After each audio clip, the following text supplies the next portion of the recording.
জেরুজালেমের প্রাণকেন্দ্রে অবস্থিত আল আকসা চত্বর, যা মুসলিমদের কাছে হারাম আল শরীফ এবং ইহুদিদের কাছে টেম্পল মাউন্ট নামে পরিচিত। যুগ যুগ ধরে হয়ে উঠেছে পৃথিবীর অন্যতম স্পর্শকাতর এবং গুরুত্বপূর্ণ একটি স্থান। এর প্রতিটি স্থাপনা আর ধূলিকণায় জড়িয়ে আছে ইহুদি, খ্রিস্টান এবং ইসলাম ধর্মের হাজারো বছরের ইতিহাস ও বিশ্বাস। চলুন এই পবিত্র চত্বরের মর্মুগ্ধকর ইতিহাস সম্পর্কে আলোচনা করা যাক।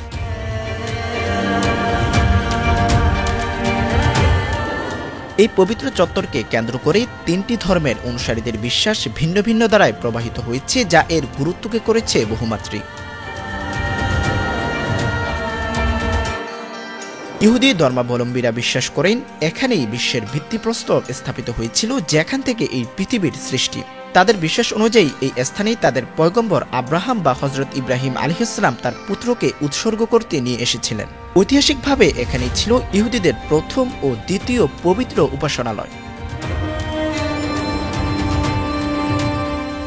খ্রিস্টানদের জন্যও এই স্থানটি অত্যন্ত পবিত্র। তাদের বিশ্বাস অনুযায়ী এখানেই যিশুকে ক্রুশবিদ্ধ করা হয়েছিল এবং এখানকার কোনো এক গুহায় তার দেহ রাখা হয়েছিল। ইসলাম ধর্মে আল আকসা চত্বরের গুরুত্ব অপরিসীম। এটি মুসলিমদের প্রথম কিবলা, অর্থাৎ মক্কার কাবা শরীফ নির্ধারিত হওয়ার আগে মুসলিমরা এদিকে ফিরেই নামাজ আদায় করতেন। এটিকে পৃথিবীর বুকে নির্মিত দ্বিতীয় মসজিদ হিসেবেও বিশ্বাস করা হয়। সবচেয়ে গুরুত্বপূর্ণ ঘটনাটি হল মহানবী হযরত মুহাম্মদ সাল্লাল্লাহু আলাইহি ওয়াসাল্লাম মিরাজের রাতে মসজিদুল হারাম থেকে এখানে এসেছিলেন এবং উর্দুলোকে গমনের আগে এই মসজিদে সকল নবীদেবী নিয়ে নামাজ আদায় করেছিলেন।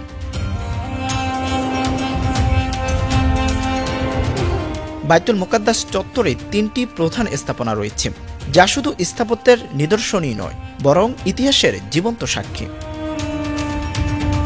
১. ডোম অব দ্য রক বা কুব্বাতুস সাখরা। অনেকেই যে সোনালী গম্বুজ বিশিষ্ট দৃষ্টিনন্দন স্থাপনাটিকে আল আকসা মসজিদ ভেবে ভুল করেন, সেটি আসলে ডোম অব দ্য রক বা কুব্বাতুস সাখরা। এর বাংলা অর্থ পাথরের উপর নির্মিত গম্বুজ। ৬৯১ খ্রিস্টাব্দে উমাইয়া খলিফা আব্দুল মালিক ইবনে মারওয়ান এটি নির্মাণ করেন। এটি ইসলামী স্থাপত্যের প্রাচীনতম নিদর্শনগুলোর একটি। এই স্থাপনার মূল আকর্ষণ এর ৮০ কেজি সোনায় মোড়ানো গম্বুজটি, যা ১৯৯৩ সালে জর্ডানের বাদশাহ হোসেইন তার ব্যক্তিগত সম্পদ বিক্রি করে পাওয়া $৮.২ মিলিয়ন কিনে দান করেছিলেন। এর ভেতরে রয়েছে সেই পবিত্র পাথর যা থেকে মহানবী সাল্লাল্লাহু আলাইহি ওয়াসাল্লাম মিরাজে গমন করেছিলেন বলে মুসলিমরা বিশ্বাস করেন। আর ইহুদিদের মতে এটি সেই ফাউন্ডেশন স্টোন যেখান থেকে পৃথিবীর সৃষ্টি এবং যা একসময় তাদের প্রধান কিবলা ছিল। এই পাথরের নিচে রয়েছে আত্মার কূপ নামে একটি ছোট্ট গুহা, যেখানে নামাজ পড়ারও জায়গা রয়েছে। ২. ওয়েস্টার্ন ওয়াল বা কান্নার প্রাচীর। আল আকসা মসজিদের দক্ষিণ পশ্চিম কোণে অবস্থিত ওয়েস্টার্ন ওয়াল ইহুদিদের জন্য সবচেয়ে পবিত্রতম স্থানগুলোর একটি। তারা বিশ্বাস করে এই দেয়ালে সর্বদা ঈশ্বরের উপস্থিতি রয়েছে। চুনাপাথরের তৈরি এই দেয়ালটি কান্নার প্রাচীর নামেও পরিচিত। প্রতি বছর হাজার হাজার ইহুদি এখানে এসে প্রার্থনা করেন এবং তাদের প্রার্থনার লেখা চিরকুট দেয়ালের ফাঁকে গুজে রাখেন। ৩. আল আকসা মসজিদ। এই চত্বরে অবস্থিত মূল মসজিদটি হল আল আকসা মসজিদ, যা কিবলি মসজিদ নামেও পরিচিত। এটি পৃথিবীর দ্বিতীয় প্রাচীনতম মসজিদ হিসেবে খ্যাত। এর প্রথম নির্মাতা কে তা নিয়ে ঐতিহাসিকদের মধ্যে বিভিন্ন মত প্রচলিত আছে।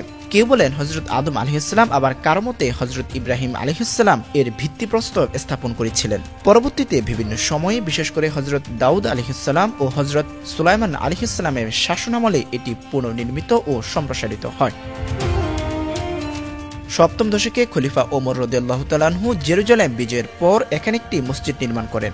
পরবর্তীতে উমাইয়া খলিফা আব্দুল মালিকের পুত্র প্রথম আল ওয়ালিদের শাসনামলে ৭০৫ খ্রিস্টাব্দে মসজিদটি পুনর্নির্মিত ও সম্প্রসারিত হয়। বিভিন্ন সময়ে ভূমিকম্পে ক্ষতিগ্রস্ত হওয়ার পর আব্বাসীয় ও ফাতেমীয় খলিফাদের দ্বারাও এর সংস্কার করা হয়। ১৯৬৭ সালের আরব ইসরায়েল যুদ্ধের পর থেকে আল আকসার নিয়ন্ত্রণ ইসরায়েলিদের হাতে চলে যায়, যদিও এর প্রশাসনিক দায়িত্ব জর্ডান ফিলিস্তিনি একটি ওয়াকফ প্রতিষ্ঠানের উপর ন্যস্ত রয়েছে।